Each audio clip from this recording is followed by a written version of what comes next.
Hello guys, welcome back. In this video I'm going to show you how you can easily find all videos in Photos app on your iPhone. Be sure to watch the video to the very end so you don't make any mistakes, and of course do not forget to like this video and subscribe to my channel. So let's begin, and first off, open up Photos app. Then tap at Albums tab, and then just scroll down until at Media Types you will find videos.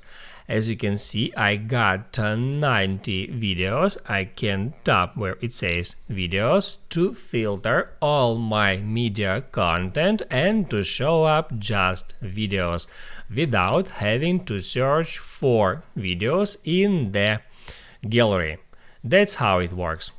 Now you can write down in the comments below if you have any questions about that tutorial, and also I recommend you to check out my iPhone tutorials playlist, which you can easily find in the description. Hit the like button if you liked that video, and see you in the next one.